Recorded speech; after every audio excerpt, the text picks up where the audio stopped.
Hi friends, ಎಲ್ಲರೂ ಹೇಗಿದ್ದೀರಾ? ಎಲ್ಲರೂ ಚೆನ್ನಾಗಿದ್ದೀರಾ ಅಂತ ಅಂದ್ಕೊಂಡಿದ್ದೀನಿ. ಫ್ರೆಂಡ್ಸ್, ನಾನಿವತ್ತು ಸೂಪರಾಗಿ ಟೇಸ್ಟಿಯಾಗಿ ಸ್ವೀಟ್ ರೆಸಿಪಿ ಮಾಡ್ತಾಯಿದ್ದೀನಿ. ತುಂಬಾ ಚೆನ್ನಾಗಿರುತ್ತೆ ಈ ಸ್ವೀಟು. ನಾನು ಈ ಸ್ವೀಟು ಯಾವುದರಿಂದ ಮಾಡಿದ್ದೀನಿ ಅಂತ ನಾನು ನಿಮ್ಮ ಹತ್ರ ಶೇರ್ ಮಾಡ್ಕೊಳ್ತಾ ಇದ್ದೀನಿ. ಬನ್ನಿ ಹೇಗೆ ಮಾಡೋದು ಅಂತ ನೋಡ್ಕೊಂಡು ಬರೋಣ. ನೋಡ್ಬೋದು ಫ್ರೆಂಡ್ಸ್, ಇವಾಗ ನಾನೊಂದು ಪಾತ್ರೆಯಲ್ಲಿದ್ದು ಅರ್ಧ ಲೀಟ್ರ್ ಹಾಲಿದೆ.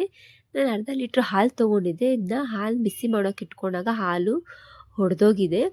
ಅದಕ್ಕೋಸ್ಕರ ಅದು ಹಾಲು ಹೊಡೆದೋಗಿದೆ ಅಲ್ವಾ, ಚೆಲ್ಲೋ ಬದಲು ನಾವು ಈ ರೀತಿಯಾಗಿ ಒಂದು ಸ್ವೀಟ್ನ ನಾನು ಮಾಡೋಣ ಅಂತ ಅಂದ್ಬಿಟ್ಟು ಒಂದು ಸ್ವೀಟ್ ಮಾಡ್ತಾಯಿದ್ದೀನಿ. ತುಂಬಾ ಚೆನ್ನಾಗಿರುತ್ತೆ, ಒಂದ್ಸಲ ಟ್ರೈ ಮಾಡಿ ನೋಡಿ. ಒಳ್ಳೆ ಸ್ವೀಟ್ ಇದು. ಈಗ ಅರ್ಧ ಲೀಟ್ರ್ ಹಾಲು ಹೊಡೆದಿದ್ದ ಹಾಲನ್ನ ನಾನು ಬಿಸಿ ಮಾಡೋಕ್ಕೆ ಇಟ್ಕೊಂಡಿದ್ದೀನಿ. ಈಗ ಇದಕ್ಕೆ ಒಂದು ಬೌಲಷ್ಟು ನಾನು ಬೆಲ್ಲನ ಇಟ್ಕೊಂಡು ಸೇರಿಸ್ಕೊಳ್ತಾ ಇದ್ದೀನಿ. ಈಗ ಇದು ಬೆಲ್ಲ ಎಲ್ಲ ಕರಗಬೇಕು, ಅಲ್ಲಿ ತನಕ ನಾವು ಗ್ಯಾಸ್ ಮೇಲೆ ಮೀಡಿಯಮ್ ಉರಿ ಇಟ್ಕೊಂಡು ಕುದಿಸ್ಕೊಳ್ಬೇಕಾಗುತ್ತೆ. ಇವಾಗ ನಾನು ಎಲ್ಲ ಕುದಿಸ್ಕೊಳ್ತೀನಿ. ಕುದಿ ಬರೋ ತನಕ ಹಾಗೆ ಇಡಬೇಕು. ನೋಡಿ, ಈ ರೀತಿಯಾಗಿ ನಾನು ಕುದಿಸ್ಕೊಳ್ತಾ ಇದ್ದೀನಿ.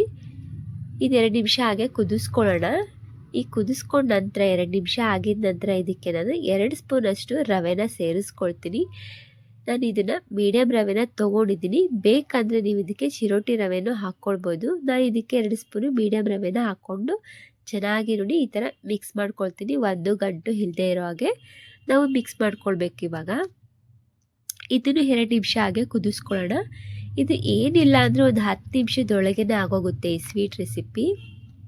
ಇವಾಗ ನೋಡಿ, ನೆಕ್ಸ್ಟ್ 2 ನಿಮಿಷ ಆಗಿದ ನಂತರ ನಾನು 2 ಸ್ಪೂನಷ್ಟು ಅವಲಕ್ಕಿ ತವನ್ನ ಸೇರಿಸ್ಕೊಳ್ತಾ ಇದ್ದೀನಿ. 2 ಸ್ಪೂನ್ ರವೆ ತೊಗೊಂಡಿದ್ದೆ ಅಲ್ವಾ, ಅದೇ 2 ಸ್ಪೂನ್ ನಾನು ಅವಲಕ್ಕಿನ ಸೇರಿಸ್ಕೊಳ್ತಾ ಇದ್ದೀನಿ. ಜಾಸ್ತಿ ಬೇಡ, ಅವಲಕ್ಕಿ ಮತ್ತು ರವೆ 2 ಸಮ ಇರಬೇಕಾಗುತ್ತೆ. ಇವಾಗ 2 ಹಾಕಿದ ನಂತರ ಚೆನ್ನಾಗಿ ನಾನು ಕುದಿಯೋ ತನಕ ಬಿಟ್ಟು ಇದನ್ನ ಈ ರೀತಿಯಾಗಿ ಮಿಕ್ಸ್ ಮಾಡ್ಕೊಳ್ತಾ ಇರ್ತೀನಿ. ನೋಡಿ, ಇದು ಪೂರ್ತಿಯಾಗಿ ಇದು ಮೀಡಿಯಮ್ ಉರಿ ಇಟ್ಕೊಂಡು ನಾವು ಕುದಿಸ್ಕೊಳ್ಬೇಕಾಗುತ್ತೆ. ಇದು ಪೂರ್ತಿಯಾಗಿ ಸ್ವಲ್ಪ ಗಂಟು ಇಲ್ಲದಂಗೆ ನಾವು ಮಿಕ್ಸ್ ಮಾಡ್ಕೊಳ್ಬೇಕು.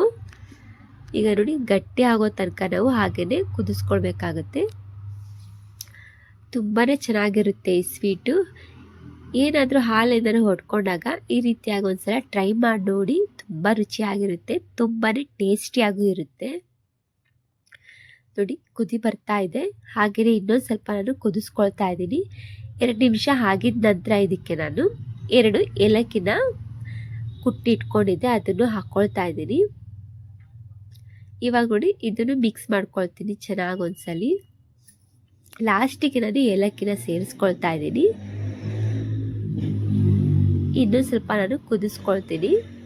ಯಾಕಂತಂದರೆ ಇನ್ನೊಂದು ಸ್ವಲ್ಪ ಗಟ್ಟಿ ಆಗೋ ತನಕ ಹಾಗೇ ನಾವು ಗ್ಯಾಸ್ ಮೇಲೆ ಇಟ್ಕೊಳ್ಬೇಕಾಗುತ್ತೆ. ನೋಡಿ, ಈ ರೀತಿಯಾಗಿ ಗಟ್ಟಿ ಬಂದಿದೆ ಅಲ್ವಾ. ನೋಡಿ, ಈ ರೀತಿ ಆದರೆ ನಮಗೆ ತುಂಬಾ ತಿನ್ನೋದಕ್ಕೆ ರುಚಿಯಾಗಿರುತ್ತೆ. ಈಗ ರೆಡಿ ಆಗಿದೆ. ನಾನೀಗ ಒಂದು ಬೌಲ್ಗೆ ಸರ್ವ್ ಮಾಡ್ಕೊಳ್ತೀನಿ. ನೋಡಿದ್ರಲ್ಲ ಯಾವ ರೀತಿಯಾಗಿ ಬಂದಿದೆ ಅಂತ ಸ್ವೀಟು. ಹಾಲಿಂದ ಹೊಡೆದೋಗಿರುತ್ತೆ ನೋಡಿ, ಹಾಲಿಂದ ನಾನು ಹೊಡೆದ ಹಾಲಿಂದ ಈ ರೀತಿಯಾಗಿ ಒಂದು ಸ್ವೀಟ್ ಮಾಡ್ತಾ ಇದ್ದೀನಿ. ತುಂಬಾ ಚೆನ್ನಾಗಿರುತ್ತೆ, ತುಂಬ ಟೇಸ್ಟಿಯಾಗಿರುತ್ತೆ. ನೋಡಿದ್ರಲ್ಲ, ಹಾಲಿಂದನೂ ಹೊಡ್ಕೊಂಡಾಗ ಈ ರೀತಿಯಾಗಿ ಮಾಡ್ಕೊಳ್ಬೋದಲ್ವ. ಹಾಲು ಕೆಡಿಸೋ ಹಾಗೆ ಇಲ್ಲ.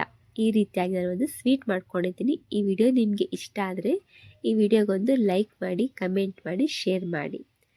Thank you for the watching. Okay, bye bye.